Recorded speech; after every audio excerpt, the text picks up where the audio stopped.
Welcome back, and thank you for joining us for the third panel of today on the Whites and Greys. My name is Woudstra, and I'm a student here in the History, Theory, and Criticism program. The Five Architects book in 1972. Review in the New York Times by Paul Goldberger. 5 on 5, the reaction of the Greys in architectural forum in 1973. The Whites versus Greys conference at UCLA in 1974. The A+U issue of 1975. Manfredo Tafori's The Ashes of Jefferson. The Five Architects 20 years later exhibition at the University of Maryland. Felicity Scott's Architecture or Techno-Utopia, 2010. Reinhold Martin's Utopia's Ghost. It would be hard to say that the Whites and the Greys debate suffered from a lack of potential. Yet now, more than 4 decades after the publication of the Five Architects book, is a good moment to return once again to the discussion. To return to the moment that has been identified later as the shift from modernism to postmodernism, exactly because we have this expansive body of literature examining and re-examining the work of the New York Five and the Greys. What was happening at this very moment? And in the context of the Case Conference, this panel allows us to revisit the earliest moment of the debate, the prologue. What was actually going on at the 2 Case meetings in 1969 and 1971 in New York? Having the protagonist of this episode here with us today is not only a very special occasion, but also a great honor. And it is also here that Michael Graves, who was supposed to be here with us today in this specific panel, joining Peter Eisenman and Thomas Vreeland in the discussion, will be greatly missed. Case, as an idea and as a fact, has gone through a series of transformations, begins the invitation to the Case meeting of May 1969. Immediately followed by, the history of Case has been marked by one central problem: it did not meet the needs of its members. Case 7 was an attempt to respond to the requirements of its members, or again, in the words of the invitation, to establish Case as a purposeful mechanism. The meeting, taking place at MoMA, was organized by the New York Case Group, consisting of that moment of Anthony Earthley, our panelists Peter Eisenman, Kevin Frampton, Michael Graves, Richard Meyer, Oscar Newman, and Robert Slutzky. It took place under the patronage of curator Arthur Drexler and was co-sponsored by the Institute for Architecture and Urban Studies. 2 years later, in 1971, there was another meeting, again at MoMA, again organized by the New York Case Group. That these meetings actually did manage to function as a purposeful mechanism can be seen by the outcome of the 2 meetings, the Five Architects and the polemics between the Whites and the Greys. What kind of problems did Case have at this particular moment? What were the needs of its members? In a 1968 letter from Eisenman to another panelist of today, Thomas Vreeland, Eisenman described Case, and we've heard this earlier today, as a rather ugly child, ill-formed and without direction. Yet he said, Case could still be very useful to allow me to present my ideas, to have them criticized, and to do the same for others. In other words, a real forum for dialogue and exchange of ideas. And this is precisely how the 2 Case meetings function, as a forum to criticize and to talk about current projects of its members. So rather than talking about abstract themes such as perception, creativity, or politics and architecture as the previous Case meetings did, in Case 7, architects presented their work by showcasing their drawings. This is, however, not to say that there was no theme. The organizers of the 1969 conference certainly had a specific idea in mind when they chose these architects, the future Whites, to present their work. It represents a specific idea, a specific direction in idea and execution for an architecture, the invitation stated. Based on some invitations and incomplete transcripts, we can only try and attempt to capture the atmosphere of what happened that weekend in May 1969, and 2 years later in May 1971. When the members of New York Case, together with John Hayden, presented their work. At this time, Eisenman, here with Kenneth Frampton, had built his house one in Princeton and was working on House 2. It was several years after he toured Italy and encountered Terrani's work in Como with his teacher Colin Rowe. Richard Meyer already started his own office and completed the house in Essex Fells with its curving white brick walls, the Smith House in Connecticut, and the Hoffman House. Michael Graves had worked on the Hanselman House in Indiana after returning from his period at the American Academy in Rome. Hayden was already teaching at Cooper Union at the time after teaching in Austin with the other Texas Rangers here below. The late Charles Boisny, here on the left, who had spent time in Europe working for Panelists Josephs and Woods in Paris after attending Yale, had completed the sharply angled house in Bluff Road and McGuesson for his parents. What was addressed in these meetings? Unsurprisingly, the transcripts show that various aspects now associated with the Five were pervading the conversation. One of these issues is the Five's relationship with the European historical avant-garde, looking back to Le Corbusier, and here we see the frequently discussed Fellerstein, and in Eisenman case, Perrin. Or, as the architect Richard Henderson said in case 7, we're all in the corporate club. It was, of course, Colin Rowe who would argue in his famous introduction to the Five Architects book that the Five copied Le Corbusier's architecture, its elegance, its pure abstraction, but not its social content. When European modern architecture came to infiltrate in the United States, Colin Rowe would write, it was introduced as simply a new approach to building and not much more.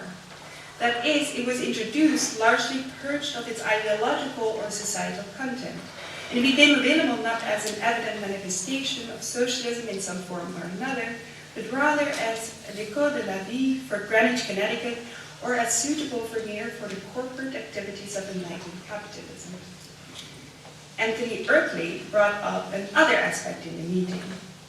According to him, the architecture presented here expressed not quite disdain, but simply lack of interest in the necessity to meeting the more banal needs of a house, either as social or a building program, which is seen as being entirely submissive to the poetic interpretation of the spatial image. It was cardboard architecture. Another part of the conversation was taken up by discussions about pictorial and literal space, concerns about the visual perception of form, how a viewer approaches and looks at the building. The work of Rosalind Krauss, who was then at MIT, about the use of metaphor and pictorial space were mentioned, but of course, also Colin Rowe and Robert Slutzky's two famous transparency, literal and phenomenal articles. The articles formed the inspiration for the theme of Case 8, pictorial and literal space. It was visual complexity Rowe and Slutzky were after, thinking about how facade surfaces could sustain multiple readings of patterns and layering, keeping the eye moving. What followed?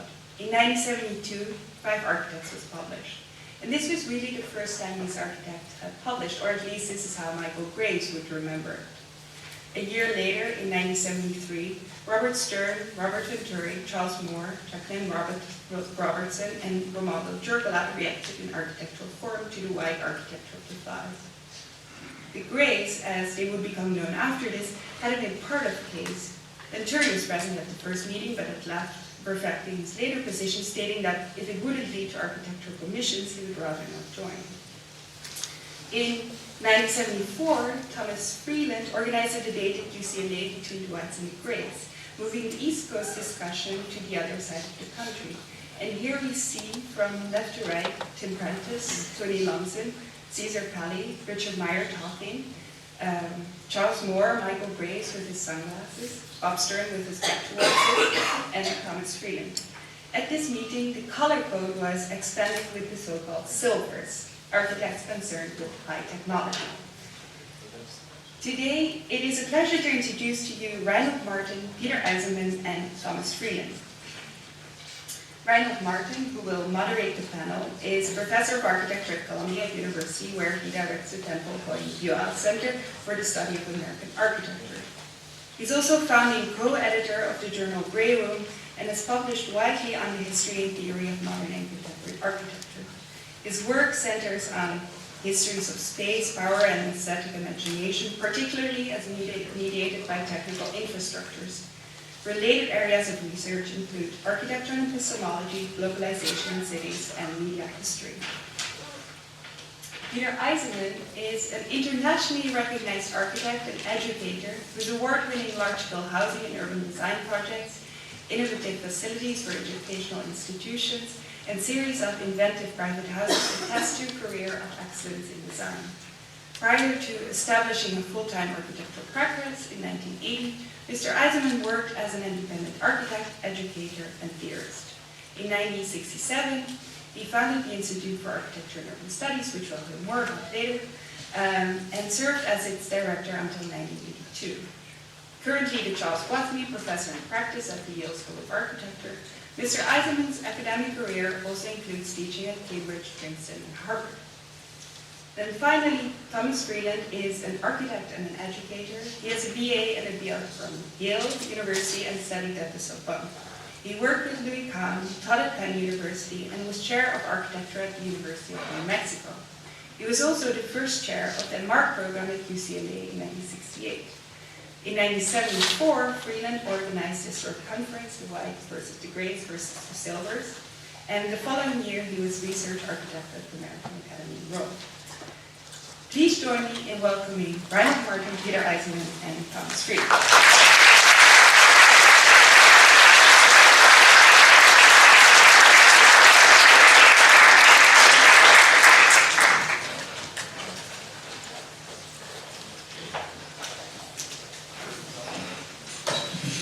Thank you, Rixt.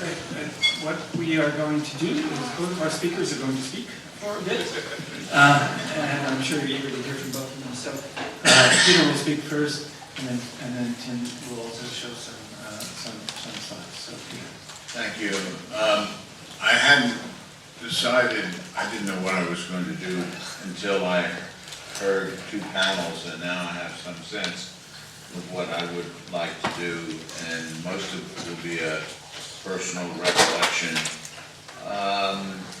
I got out of the Army in 1957. I went to work for Percival Goodman in New York. Percy was a teacher at Columbia. I lasted a year or so there, but I got a job in my real heart's desire was working for Walter Gropey as the Architects Collaborative in Ben Thompson. And I thought I had finally reached heaven. And it was, to me, what would be the epitome for a young architect. And it was there that I had an enormous disappointment, that I realized that these guys were no better than any of the other commodifies that you could find. I can remember working on two buildings at Brandeis doing the detailing, and there was nothing in this that was what I thought it was going to be. So I went back to Percival Goodman, and he said, look, you can spend your life working your way up to TAC, becoming a junior partner, etc., or you can come back and do a master's degree here and learn something perhaps about architecture. It's there. I decided to do that. I had been accepted at MIT, but I decided to return to New York for some reason, even though I really loved living up here. And fortunately, in my class was Michael McKinnell, and that's what led me to tell this story, because also one of Michael's friends had been to Columbia a year before, John Fowler, who later worked for Paul Rudolph and Kevin Roach and others, died young, but a fantastic talent. Fowler had been a student of, I'm going to tell a slightly different story than Michael about how I got to England. I'm not sure of his memory. On his say-so, I don't think I'd have gone to England, but in any case. We had a dinner in New York of an evening in November of '59 with Jim Sterling, who was the first English professor that had come over to Yale, which would later become the Davenport, and Jim later took that. John had been a student of Jim's, I believe, at the Regent Street. He came to dinner, we showed him the work we were working on, and for some reason Sterling said, you know, this is really good work, and he looked at me, because the other guys clearly knew something about architecture, and he said, but you don't know anything about architecture. You ought to go study with Colin Rowe. McKinnell never would have told me to go to Colin Rowe, that's for sure. He was not really on the side of the angels with Rowe. It was Sterling who liked Rowe, and that's why I went to be with Rowe. And what follows is a 3-year odyssey in Cambridge. 2 years, 90 days and 90 nights, listening to Colin read to me from various books. I learned about the Piccolomini popes and what the stemma were for the Rizzonico popes and things like that. Completely useless information, which I became full of. I can still do that stuff, right? I learned how to open the same books that Colin Rowe would open to the same pages. I have all those books. I received a certain education. But what I realized when I was in England, coming in contact with the Smithsons and Sterling and people like Leslie Martin, that there was a level of morality to architecture. I would call it a morality about what was done and how it should be done, that didn't necessarily deal just with housing or housing the indigent, but dealt with the whole idea of the relationship of architecture to culture, to an ideology of capital, really. And that became really important to me as an English rub-off on my whole being. It was not Italian, it was not Spanish, it was not French or German, it was English, so it was mentioned before. I also believe that the USA in 1963, when I came back, was an intellectual and cultural and ideological void in architecture, represented by Walter Gropius, in fact. And what Michael, I arrived at Princeton in the fall of '63. Michael we had met in Rome in '62 and in Cambridge in '59. Stan and I had met at Columbia and also in England. That it was important to do something beyond teaching. And the idea between Michael, Tim, who was a signature on the first project of the case, was we needed to put together a bunch of young architects. We went to the president of Princeton. The fact that a junior professor could go to the president of Princeton, walk in and ask him for money, unheard of today. But we were able to get $25,000 or $30,000, I imagine, for 2 meetings at Princeton, and we set about getting people who we wanted to come. I remember, it's not a very funny story, because I had grown up with Richard Meyer, who's a second cousin, and being 2 years below me in high school was an enormous difference. I mean, you know how you look on people who are 2 years younger than yourself. And so Michael said, we don't have Richard Meyer. And I remember saying, hey, Michael, this isn't a friends group, this is good architects.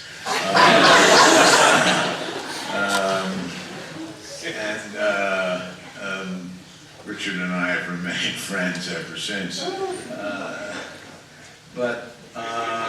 And Frampton and I, we used to go and eat in the Indian restaurant on Charlotte Street in London called Notre. Kenneth was famous for Indian food and Greek food, by the way. And we had decided that if we could start something in the United States, Kenneth would come. He'd never been over. And we got some money and decided to have this meeting, and we flew Ken over for a weekend, which is totally wacko. And because he was an editor of AD, and we had put together a really interesting group of people. I don't know what we were going to talk about. We ran around with smoking cigars, playing pool, playing like we were, the top of the world. And since there was no other world, we could have been that far.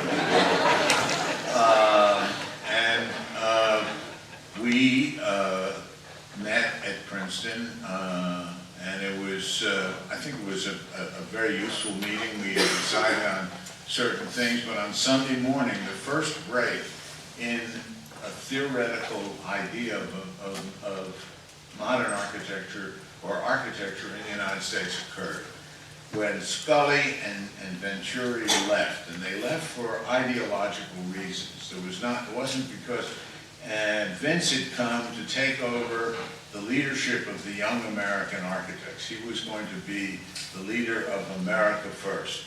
And it was quite clear that some of us had different ideas. The MIT people, as a matter of fact, and the Princeton people, and it was a very strong idea that that was not going to happen. And this started two things. One, it started the Yale-Penn axis, by the way, which was very strong, which was part of Tim and why he was there to be sort of Catholic about the whole thing. But it also started the Cornell-Princeton axis because Colin Rowe came and Michael had never met Colin, and there was an enormous influence immediately between, if you notice, the change in Michael's work, first meeting Colin, going from Randy to Colin Rowe was very, very interesting in Michael's work. His signature changes to Le Corbusier, lots of interesting little touches that you have to watch for in this moment. But Venturi and Scully leave because they don't want a talking institution, they want an action institution. And that's the first real ideological break in American architecture. To be followed, this is 64, Bob was working on Complexity and Contradiction, which to me is the first theoretical book on American architecture in the, at least after the war, if not in the 20th century. I mean, I don't know what you do with Gideon's book, but this is truly a statement of what an American project, let's say, would be. It's very different than Denise's book in 72, Learning from Las Vegas, which is a completely different thing. And of course, the difference between 66 and 72 is key because 72 is when the Five Architects book comes out, and there's definitely a split. From 66, let's say, there were the two meetings in New York, case 1 and 2. Then there are the two meetings in MIT, 3 and 4. There's 5, which occurs in the teach-in in Oregon. Then there is a meeting in New York, which was shown on the slides, which has no title, but talks about a New York case. And again, I asked Stan to back up because he knows the history, but there was some sense that we needed more regional meetings to be able to meet more often, and whether that was a subterfuge for suggesting that we needed a different attitude toward built work, or the ideology of built work, or the morality of that built work. In any case, it led to case 7, which has not been shown, and we don't have the documents for case 7. But case 7 was the first meeting of the 5 architects, only they weren't 5 then, they were 6. And it was a meeting that Joseph Rickwood was at, that Colin Rowe was at, that Jim Sterling was at, Arthur Drexler was at MoMA, and 6 architects showed houses. The 6th person was a Texas Ranger from Collins Camp called Bill Ellis, who was also at the Institute. And the reason why Bill wasn't at case 8 was because he didn't have a second house. And so the case 8 was a follow-up the next year with the same cast of characters, and there was this material sitting there for basically 7 and 8. I used to go to George Wittenborn's bookstore on Madison Avenue with my kids on Saturday morning, and across town George had one of these old European bookstores, and I said, "Hey George, I got a great idea for a book for you." He said, "What?" I said, "You know, we had these meetings, and we got these tapes. Let's do a book." And we said, okay, and I said, let's call it Cardboard Architecture. Now, Cardboard Architecture was my term. And so when I got back and we got the rest of the guys together, the whites, they said, "Hey, we don't want to be called Cardboard Architecture. We don't want to be called anything. We're not a group. We don't really like what each other do. We just or not even like each other." And the arguments that we had about producing this book, you know, Jack Robertson always said, "Why didn't you include me? I'm as good as those guys." And, you know, there was a lot of back and forth about the Five Architects book. It came to the fact that if you had a color page, you got 1 page less. If you had 10 pictures as opposed to 9, you got 1 page. It was a madness the way it was put together. We hired a young book designer. We said we wanted a hardback book, and we ordered the print run, so it wasn't a publicity stunt. The print run was 500, the initial print run. We got 25 of these hardcover books. They came in, they were terrible. I mean, you know, the covers were like this, and you realize we can't do a hardback book. So we said, nope, we're going to do a softback book, and we'll make the order $750 because we were no longer doing hardback books. We didn't think anything of it until, and this is the way the world happened in those days, I was sitting at breakfast reading the sports page, and breakfast, and my young son at the time is sitting there, and he looks up and he said, "There's Daddy! There's Daddy's picture." You gotta be kidding. And there was this article by Paul Goldberger called The Big Five. And of course, we weren't the Big Five, we were just Dumb Five. And New York's Big Five does architecture or something like this. Well, this burned the hell out of Bob Stern. I can remember he was bananas. So he said, "I got a great idea." He came to me with this idea. He said, "Look, we could cook up a thing to make this thing really go and call it Whites and Grays." And it was choreographed. Don't shake your head. I promise you, choreographed. Right? You want to hear the story, you got the story. And we set the thing up for 5 on 5, and it was one of the last issues of Architectural Forum that we had, which was great, and it was practically the whole issue. And from that point on, there were Whites and Grays, and I think effectively until Tim comes along, and he's going to tell that story, with the whites, the silvers, and the grays. In other words, it was the idea of going to the West Coast, and that's another chapter.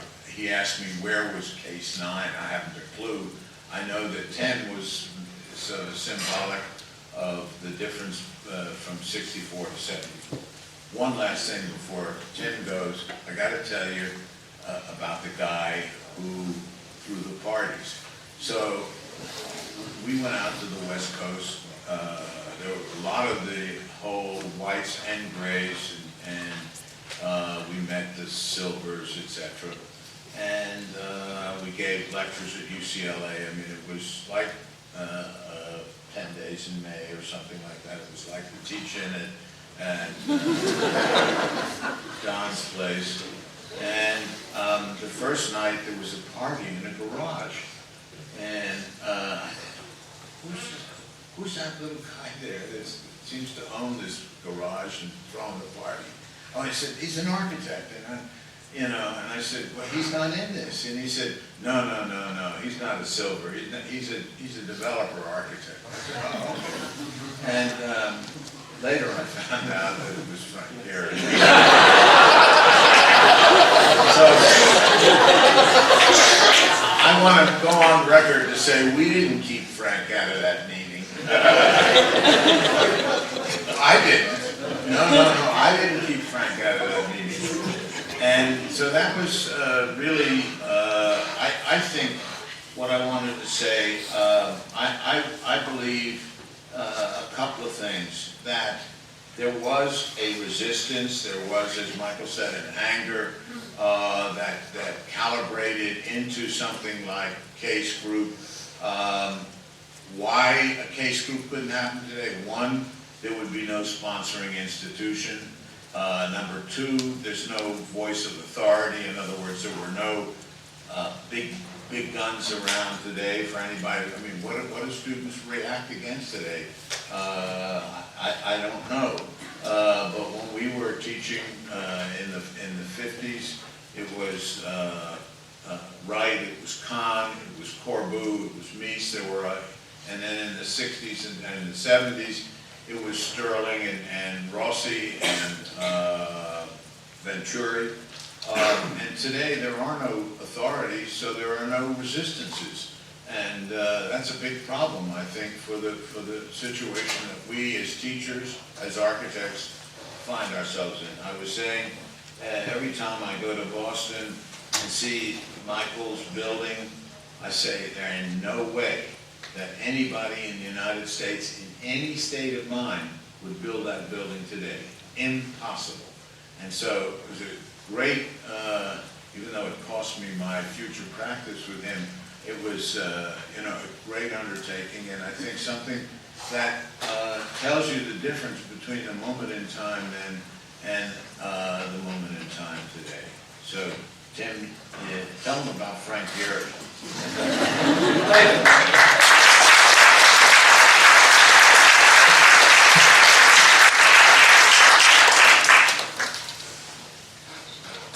Thank you, Peter. This is all news to me.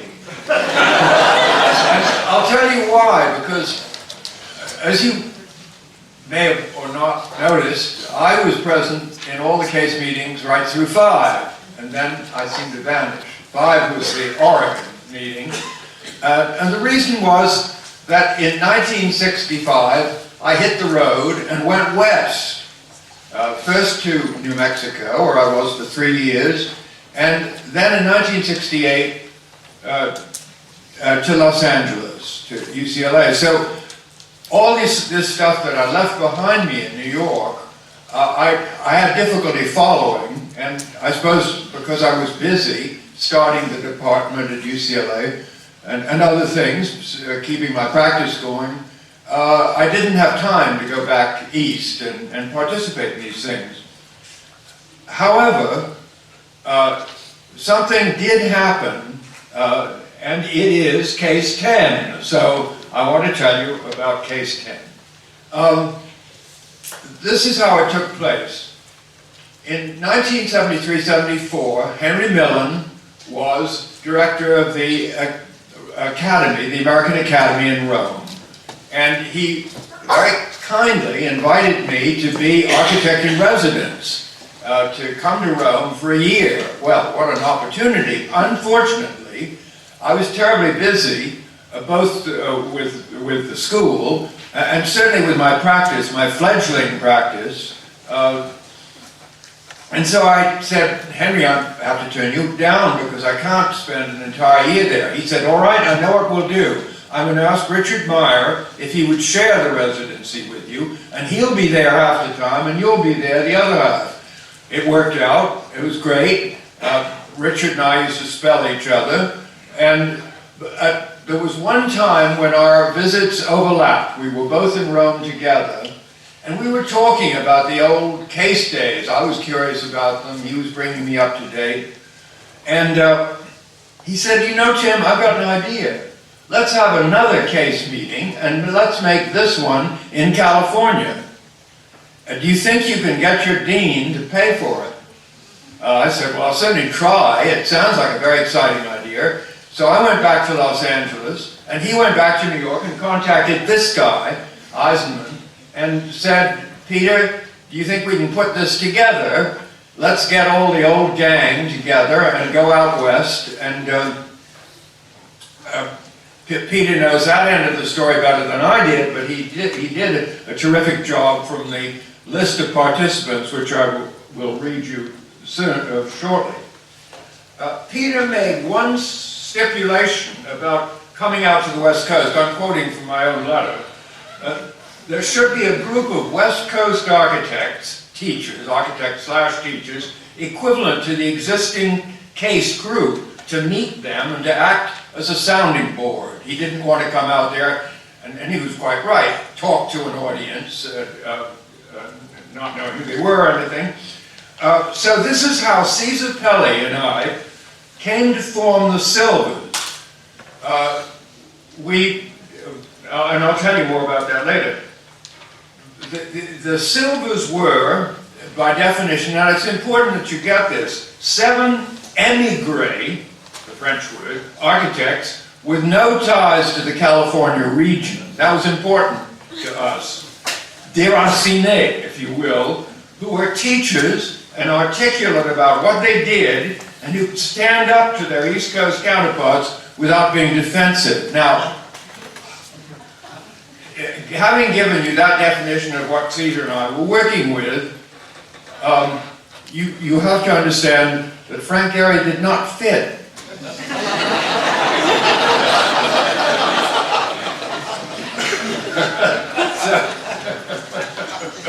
He was a local boy. He graduated from USC. We didn't. With a trucker. Right. He still went to USC. Anyway, there were no USC guys in our group. Okay. I was able to get the money. The conference was on for May. It was 4 days in May. 4 days in May. I think there was a film at that time called 4 Days in May, which had a very sort of subversive theme, and we thought that sounded pretty racy for a conference. I'm going to read you very soon the list of people who participated, who came out there for the conference. One of the people whom disappointingly did not come, of course, and you've already mentioned this, is Bob Venturi. I have a letter here that Bob wrote where he explained why he didn't want to be part of any of these groups. He says, "Dear friends, white and gray, Denise and I have been under pressure from Bob Stern to participate as grays in the book to be called White and Gray. Our reasons for not wanting to participate are as follows. 1, we've already written articles and books, some recently, where we have made our points. These are available for anyone to criticize and use for comparison. Restructuring this material to fit Bob's format would be a redundant bore for us and I think for the readers. 2, we don't think our recent writing or designs fit into the category gray. I refer to sections 1 and 2 of Learning from Las Vegas. Now, there's an interesting backstory to Learning from Las Vegas. When I was in New Mexico, I invited Bob to come out, as an old friend, to come out and lecture to my students. My wife, to make him comfortable, put a book beside his bed so that he could read in the evening, and it happened to be Tom Wolfe's book that described the signs in, I've forgotten the name of it, but it described all the signs in maybe the Pump House Gang, or one of the early Tom Wolfe books. Bob read it with fascination and said, before I go back to Philadelphia, I'm going to stop off in Las Vegas and as history was made at that point. He did stop off, and he was actually advising, I don't know if you knew this, Henry, that rather than spend a year in Rome, the qualified student should be spending a year in Las Vegas to really learn about city planning. Three, we feel uncomfortable with the idea of placing ourselves in explicit schools and historical categories, and would rather leave that a posteriori to critics and historians. We wince at the request, for example, to make charts or scenario diagramming up positions vis-a-vis the development of architecture in the last century. Also, dialogues can get out of hand. For example, we all become gratuitous participants in A Tempest in a Teapot. We all became gratuitous participants in Tempest in a Teapot, the recent record articles, before the book even has begun. Bob Stern feels we owe him something, and we're letting him down. We're grateful for his help. And well, I don't think I'll read any more of the letter, but he ends by saying, "We see no reason why the book cannot go ahead and think it should. Please don't blame us if the project is stopped." I assume that the book was... Had you ever heard of the book? No. No. Okay, well, it's a book that never got published. No, Bob Stern was organizing a plus U in Japan on the whites and the grays. And she did do that. That's the only recollection I have. Oh, thank you for that, because that's what I read in this book, which you told me I shouldn't read, but Bob Stern, Architecture on the Edge of Postmodernism. I had to read it to refresh my mind what had happened during all those years. I simply couldn't remember. Bob did happen to do a series of essays that covered it. It's okay, and I understand that he had his own idée fixe. In this book, Bob says, the white versus gray debate began at UCLA in May 1974. In other words, he means this symposium that I'm telling you about. I didn't know that. I thought the whites and grays had been established quite positively before that. They haven't been called whites and grays. I see. So this... They're called whites and grays because of the silver. That's great. I didn't know that. I mean, we had a hard enough time with silver. We'll get to that. Why were we called silver?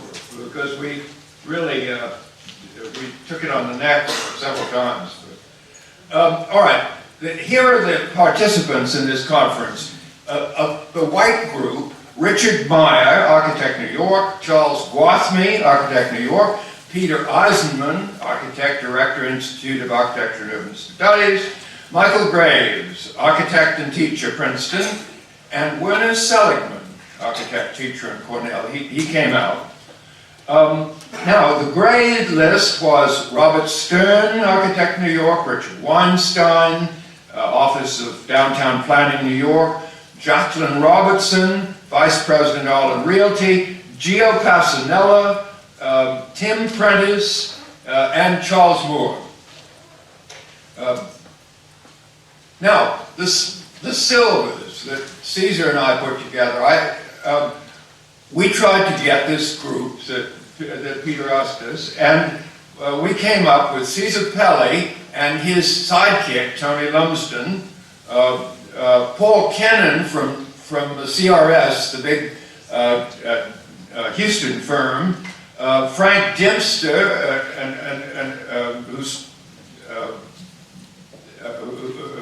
who was with William Pereira Associates, Craig Hargitz, a New Yorker who translated himself to California and was attached to Cal Arts, Eugene Cupper, who was on my faculty at UCLA, myself, and William Mitchell, who actually at this time was chair. And the historians and critics were Colin Rowe and Vincent Scully. Colin Rowe representing the whites, Vincent Scully of the grays. Now, What was the conference like? I think the best way to begin to describe it, I'm going to read you from the Progressive Architecture article of July of that year, 1974. It would be difficult to imagine two more divergent conferences than the two architectural events that shared the opening week of May. At one end of the country, the Harvard Graduate School of Design and the Boston Globe sponsored a conference on the professions and the built environment, while UCLA was host to another kind of session altogether. In the opening remarks at UCLA, architect Peter Eisenman, referring to the Harvard meeting, said, "Those who are interested in ideas are here. Those who are interested in the management of those ideas are over there." While things may not have been all that clearly divided, the overall tenor of the conference bore out what Eisenman said.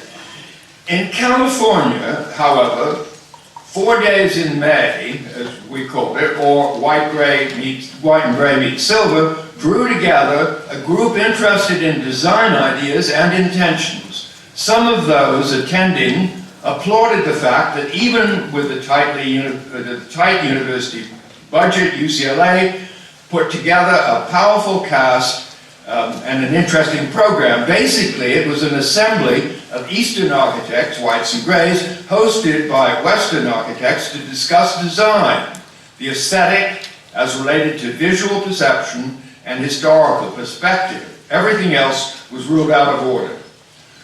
While the definitive meaning of whites and grays has not been written, this is 1974, some guidelines about their respective characteristics are necessary. Whites include, you're all familiar with the list, among the grays, Moore, Passanella, Polshek, Robertson, Stern, and Hagman, Venturi, and Scott Brown, and Weinstein. Whites seem to view architecture as high art. Gray uses symbols of popular art, hence Las Vegas. Their differences are ideological, not formal. Whites appear to believe in the capacity of form and space to mediate between the individual and his society/environment. The mediation is seen as idealistic rather than pragmatic, the idea being an effect of Western cultural tradition originating in Europe. Grays seem to see these ideas more in terms of response to a specific program or function. They do not believe in the mediation role, but in architecture as a representation in form of solutions to practical problems. Both whites and grays distinguish themselves from other architects by their higher level of concern for ideas and intentions. The West Coast Silvers don't really exist as a group. From their viewpoint, still, the host spokesmen, including Caesar Pelli, Craig Hodgetts, Cupper, Tony Lumsden, and of course Vreeland, contributed a great deal to the lively dialogue. Pelli felt that the examination of these architectural ideologies was extremely valuable, and that dogma and personal attacks were never problems during the meetings. In his view, the conference was outstanding, not because of the issues covered, but because so many practicing first-rate architects would assemble to talk about architecture freely in front of others and to open themselves up to questions.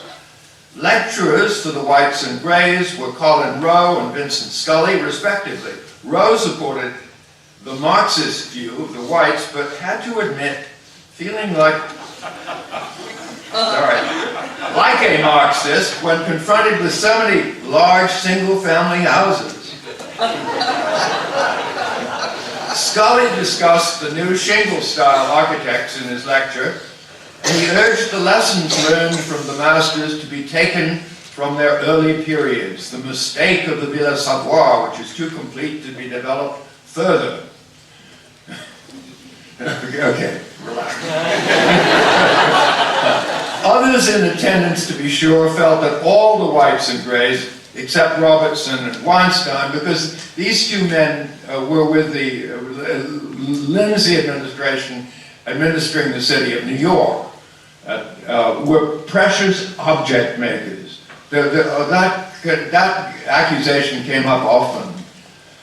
There can be little doubt about the worth of the meetings, however. Attendance was very high, interest was sustained, and those present were nearly unanimous in their enthusiasm. It is hoped that the processing might be shared with a still larger audience, either through publication, etc., etc., etc. I'd like to show you some pictures of to give it life. So can we go back to the beginning of my set of slides? It's right there. Oh, yes. Notice the students. Yeah, you want to get it under yeah, if you want to see them, they're great. Use the mic.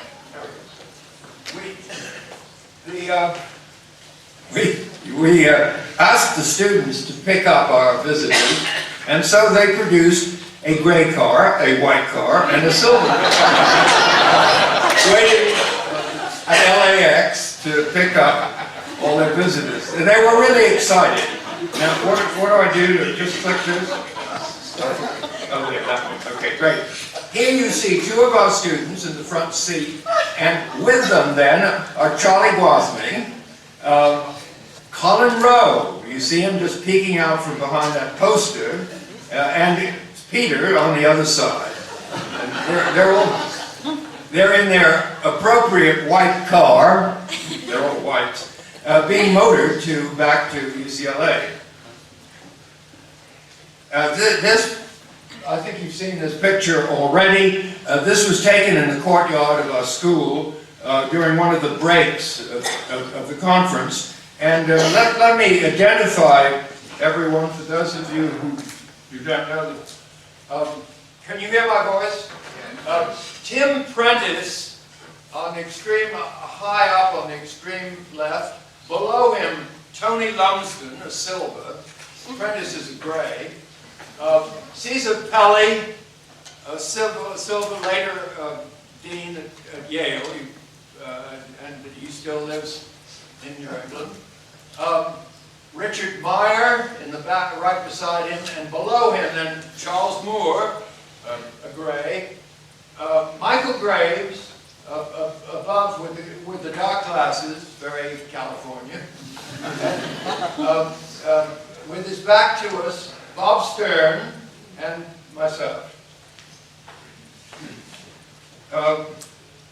Now here is... Didn't expect that, did you? They heard you, they're all around. On the extreme right there is Eugene Cupper. He was a silver and on my faculty. The others I've already identified.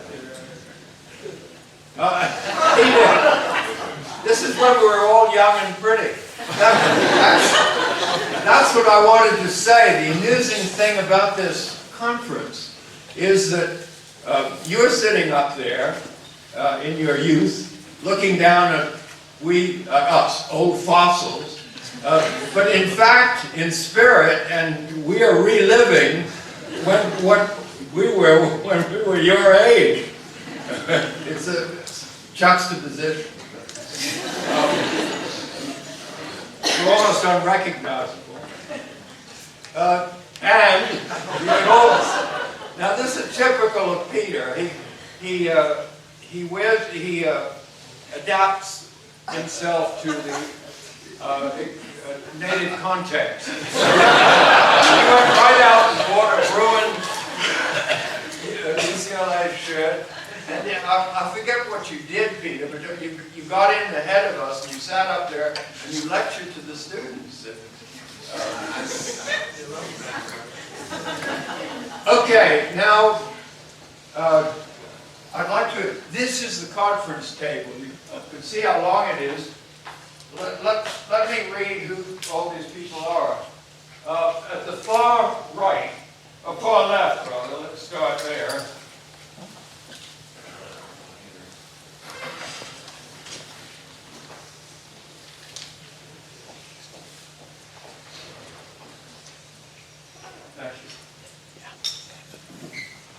At the far right, at the end of the table, my saying it right now.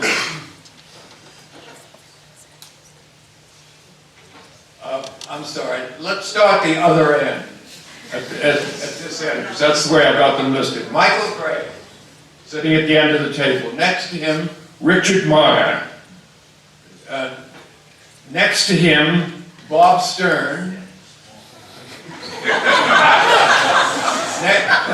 Next to him, Tony Lumsden in the light-colored jacket. Next to Lumsden, Gwathmey. Next to Gwathmey is Caesar Pelly. And then half hidden behind that person in the foreground is Craig Hodges. It's myself in the middle of the table. Frank Dempster, a silver, is on my right. Next down. William Mitchell, who was also a silver, and he came to MIT, didn't he? You should know him well. When he left us, he went to MIT. Giovanni or Gio Passanella, next to him in the white shirt or the white sweater, and then Charles Moore, just turned partly away. Tim Prentice again. Paul Kennan, the fellow from Houston, Silver from Houston, just behind the person standing in front of him. And finally, Eugene Cupper at the end of the table. Where's who? No, that's... Oh, now, wait till you see this picture. You're going to love this.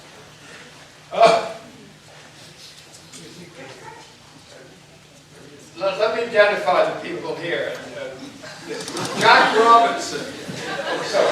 Jack Robinson, in the glasses with his back to you, on the left-hand edge, talking to Craig Hodges, who's sort of staring at Robinson. And above him is Mangurian, who was, they were partners at that time.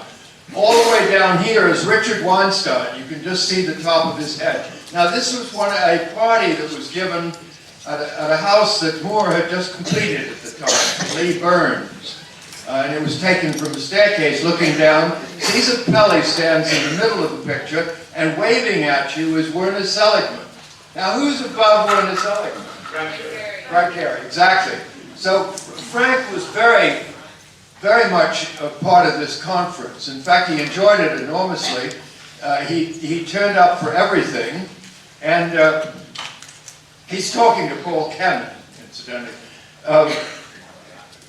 I can't remember when Philip Johnson got his gold medal. Can anyone tell me? But the reason I say that is because it was Philip came out to the West Coast, and he'd heard about this fellow Gehry, and he knew that he'd better smell him out right away because he was rocking the boat. And so he asked me to take him to see the Ron Davis house that Frank had just finished. And so we went out there, and Frank met us, and we crawled around in it, and then Johnson went back, and very shortly after that, I believe, he got his gold medal. And when he got his gold medal, he invited as his guests, as his special guests, many of the whites and grays.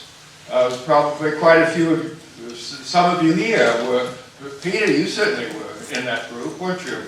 I've forgotten exactly what the lineup was, but there was one West Coaster. There were all East Coasters, one West Coaster, and that was Frank Gehry. So, in a sense,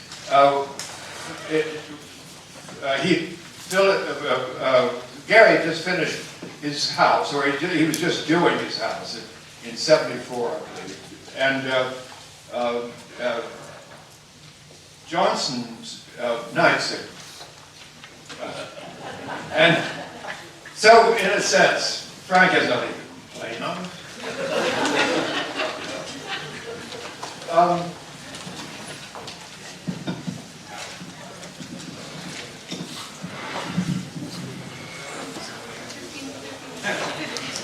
Okay, where's that?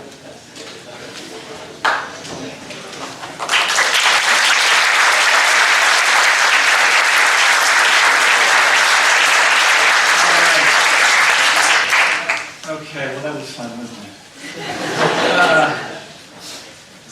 Thank you. Well, I do want to thank all of our organizers, conveners, and so on, Anna Maria, Rixt for her wonderful introduction, and particularly Stan for providing the archive that has actually called us together here.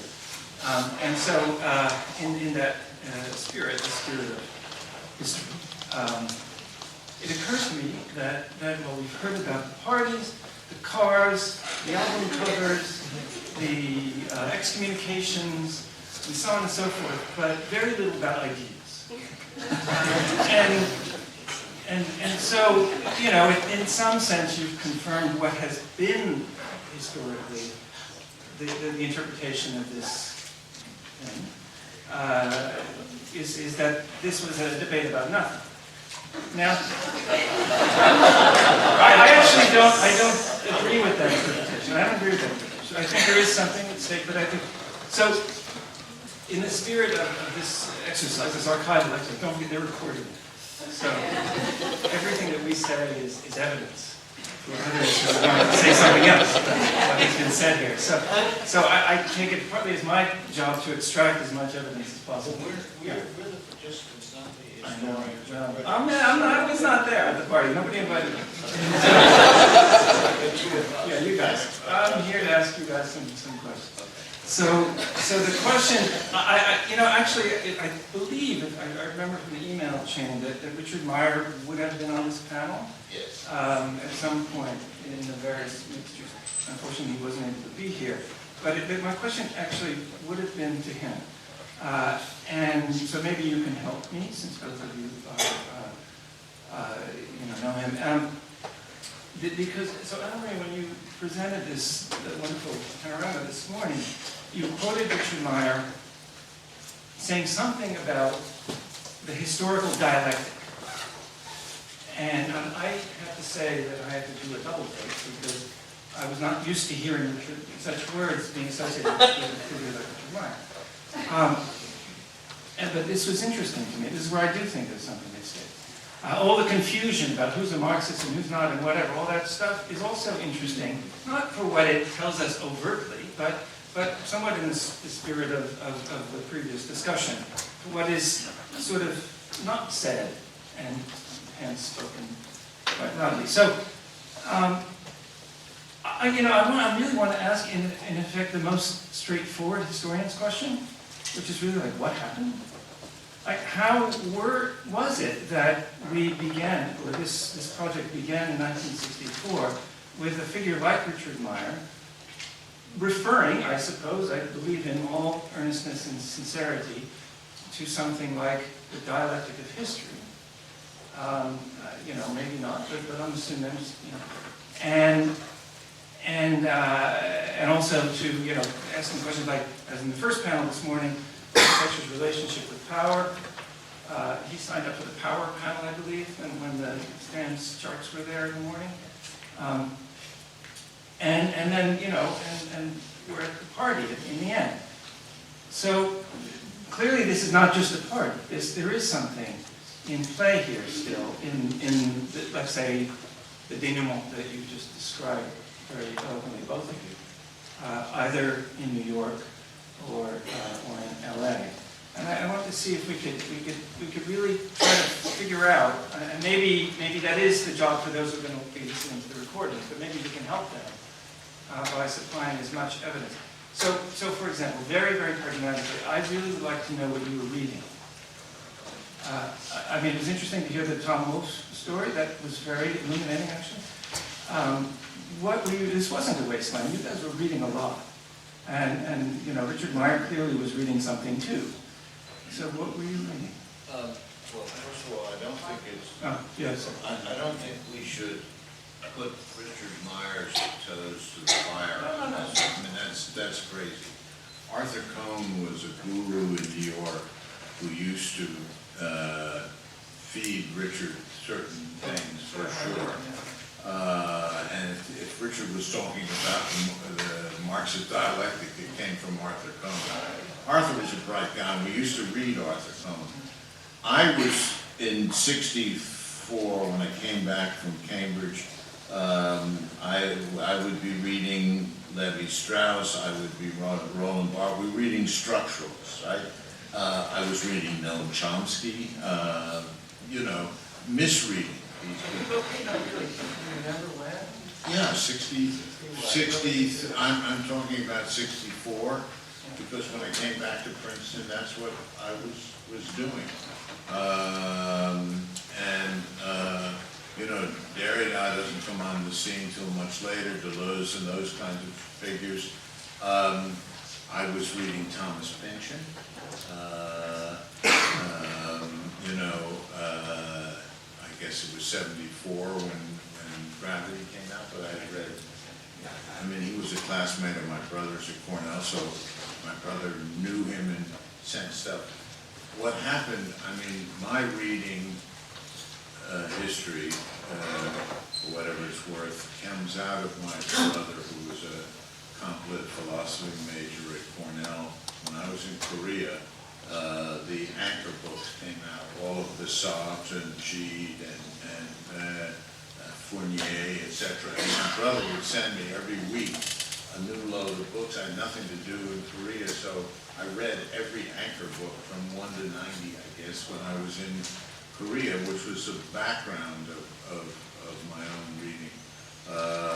So there was nothing to read. I mean, we used to read Ken Frampton's magazine. We used to read Perspective. We used to read Forum in the architectural sense. But there wasn't that much being published. There really wasn't. I mean, in Cambridge, for example, I had a tutorial every Tuesday for 2 of my students from my college, and I had to read what they were going to read. So I read all the books I had never read in college. So I had done a lot of my own reading, but I don't think that's the issue. I mean, the issue was there was a sensibility that I found. I mean, no accident that Ken Frampton and Tony Vidler are from England and from a time that we were all together there. There was a kind of energy that Mike McKinnell, they're not from Italy, they're not from France, they're from England. And there was a sensibility there that came over. Venturi clearly understood that, didn't want it. Scully certainly didn't want it.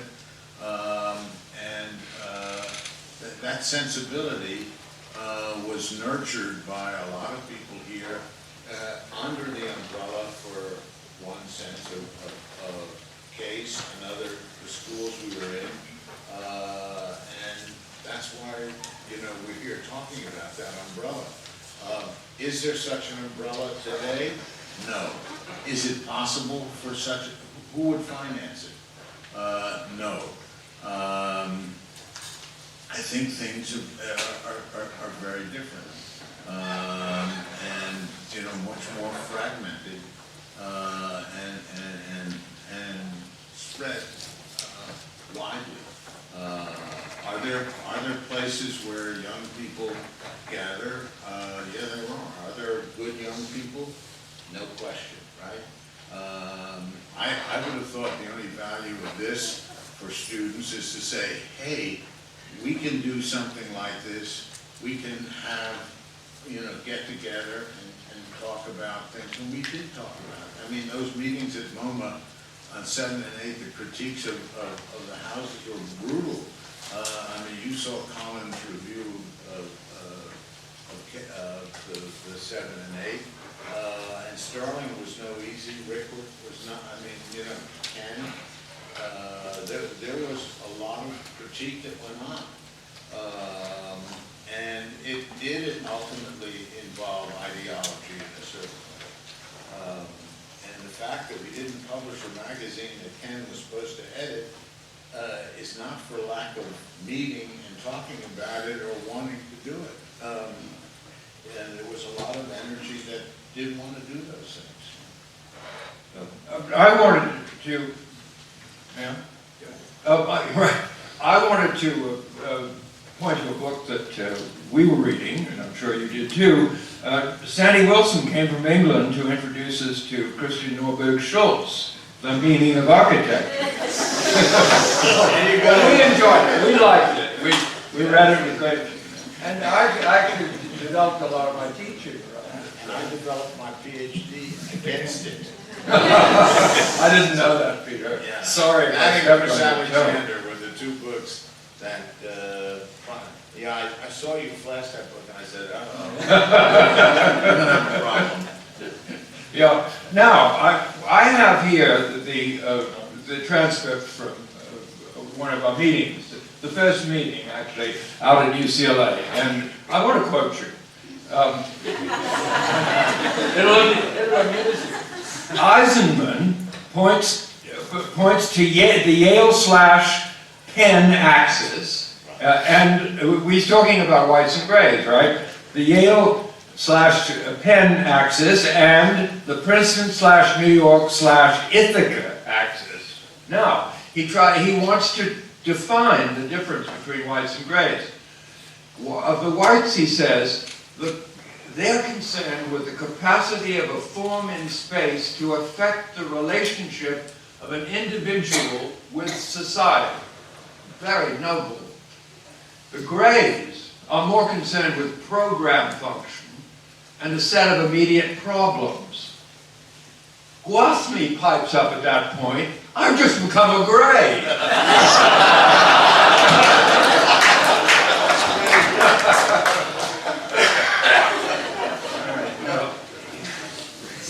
No, quite all right.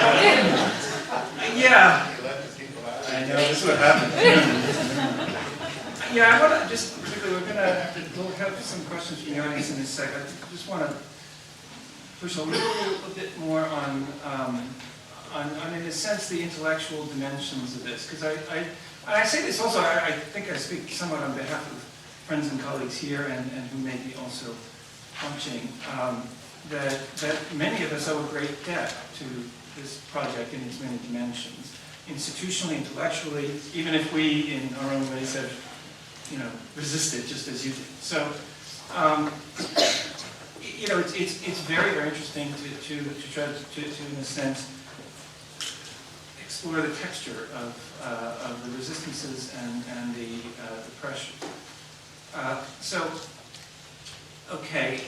So Peter, you were talking about reading, basically theory, philosophy, and so on, which has always, in some sense, in one iteration or one form or another, offered architecture, architectural discourse, on some of its texts.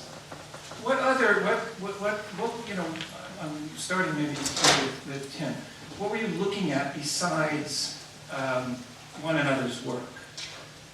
In other words, the need to classify, axes. We know that you like axes, Peter. I mean, to make alignments, to do figure ground drawings, basically, of discourse, to make even organizational charts, as we saw in signing up for this or that piece of the project. What were you looking to? Could I try answering? Yeah. Could I try answering? I'm sure you have a different answer, but I'll tell you from my point of view. Gideon had pronounced that history was bunk, and that's where I started. I mean, that happened just shortly before I went to architecture school. Now, then of course the pendulum had to swing the other way, and one of the people who helped to swing it was Paul Rudolph. He visited Europe for the first time, and he came back and he described all the extraordinary buildings which he'd seen. Louis Kahn, of course, always had some historical building in the back of his mind or in the front of his mind whenever whenever he designed. I think that's, and as a consequence, we were looking at great, I wanted to bring in, of course, Venturi's complexity and contradiction. We all began to look even harder at these ancient, older historic buildings because of how perceptive he had been. I think that's what I have to say.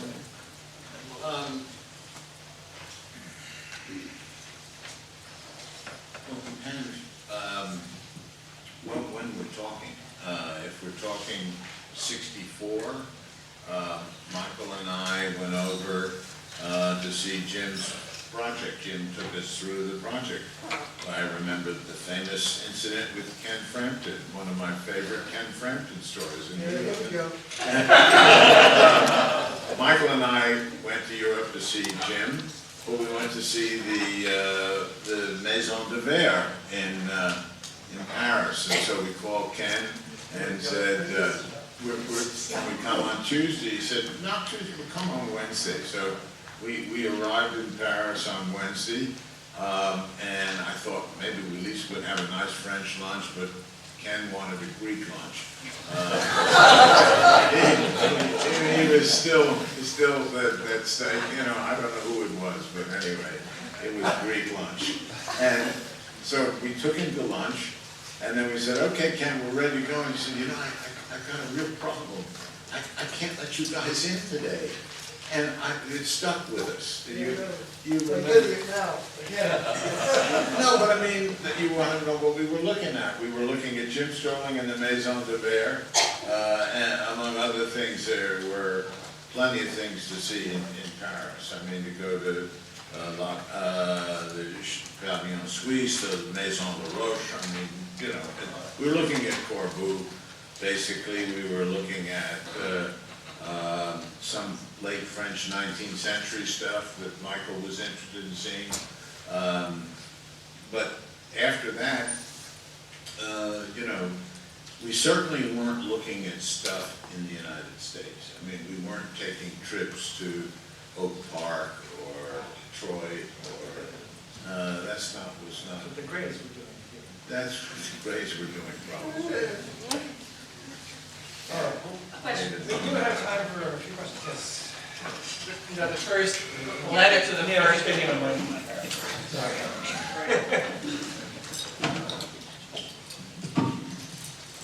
The letter inviting people to the first case meeting had 3 signatures on it. Your signatures and Michael Gray's. Talk for a minute about Michael and Case and how he fit. He was a participant through, I think, much of it. He's not here today. We wish he were. But I think it would be welcome to hear about Michael's participation.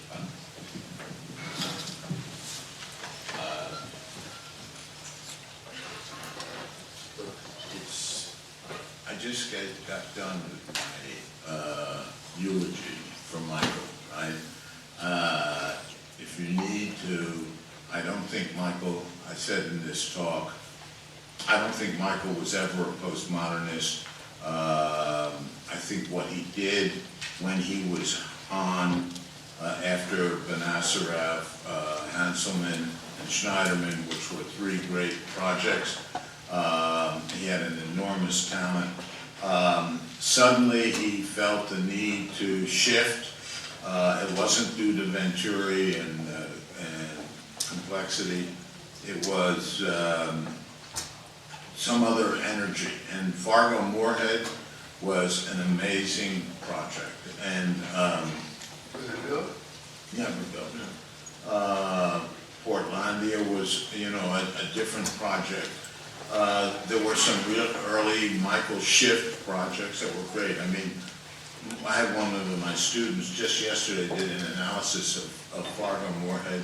I never realized that drawing was not a line. There were 3 different levels in that, so that the side elevation was tripartite as well as the front elevation. Just stunning project. I think Michael was an original. I think what he tried to do in his way. As I said it at the eulogy, was heroic. He had a heroic spirit. I think what happened to Michael, and it happens to a lot of people, he hit the ceiling.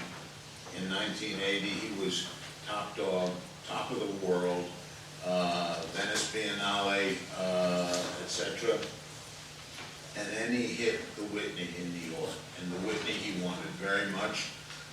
He tried 3 times to get the Whitney. It was really, the first one and the second were brilliant projects. They were diptych projects, which I think are a very interesting formal device that he used. And when he lost the Whitney, he lost some of that, what you would call indigenous Midwestern spirit, which was part of what animated him. Don't forget, he was the center on his high school football team, right? All of us probably wish we would have been the center on the high school football team, but none of us were. Mikey was.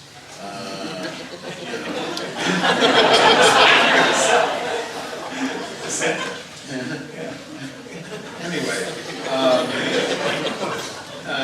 I think Michael was an amazing character, and he had a very tragic end. He was very bitter, I think, at the end about perhaps the way he had chosen to go, because he left, as it were, that mood and that mode that he was in. And I think Michael's history is going to be a very complex history. You know, I was asking people, who is he most like? He's, to me, most like Rudolph. In 50 years, where will Rudolph be and where will Michael be? And I think that's a really interesting question, because they both had high points and they both had low points. They were both small town guys. So that's all I mean. What about Case?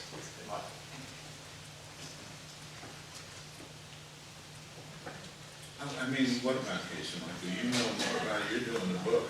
I mean, what about Case and Michael? I mean, I was at those meetings. Ken was at the meeting. I don't remember what about Case and Michael. Michael was part of the original Case.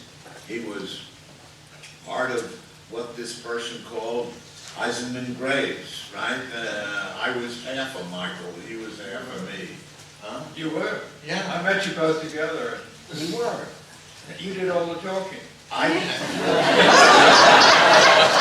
That's what's really true. After I left, Michael started to be a talkie. I did all the presentations. He, did all the drawing. If I could address this also to Donald and Stan, I want to ask about the word environment. When we use environment now, I think it connotes what social scientists do with the environment. And it actually, for us, at least for my students, it means non-design. It means even anti-design. And I think it meant something very, very different the way Donlan was using it, and the fact that Case is to look at the environment. Does anyone know when it was first used and how and where it comes from and why it was chosen in its case? Because it seems almost anti-architectural. It seems what you study the environment because you don't want to study intentional architecture.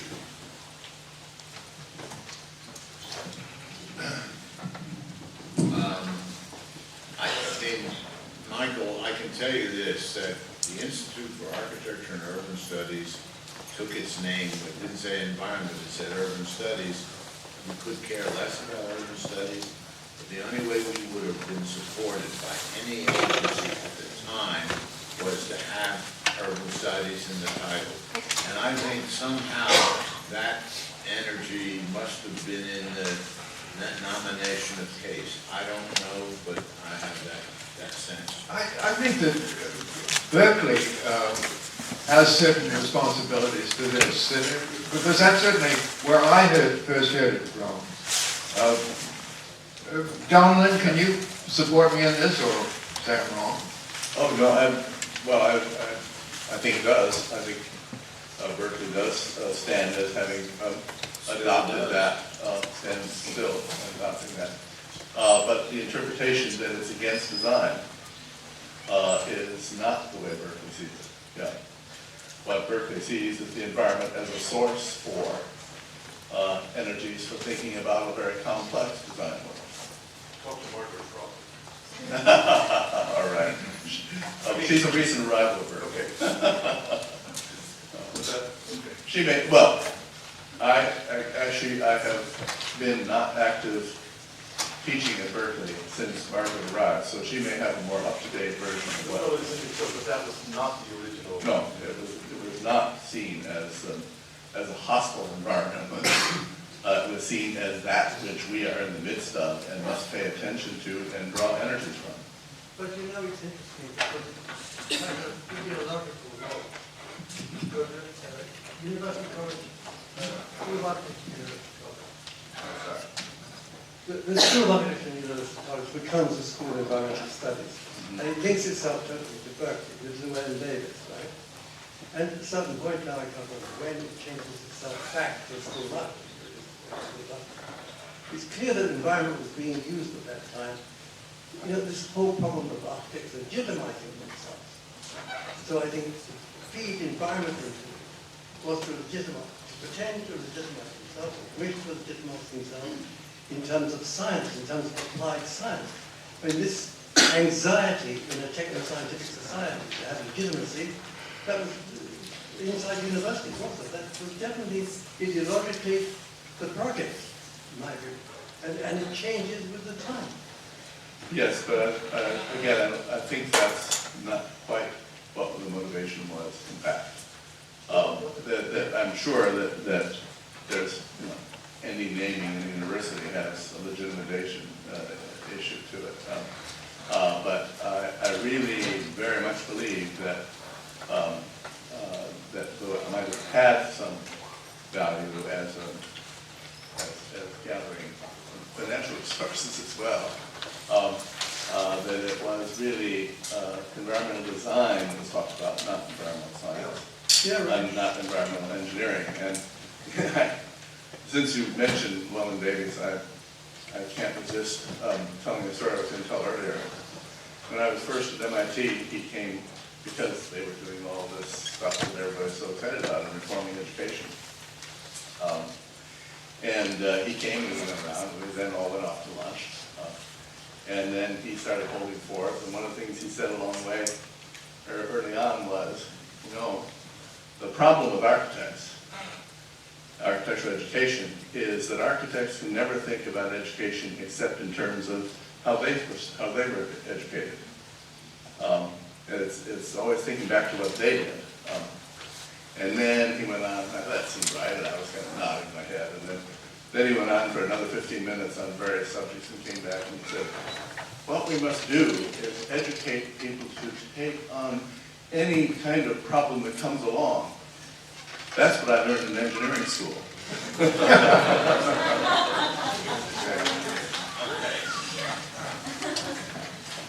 Okay. That's the whole, right? Are we, so, first of all, to thank our witnesses.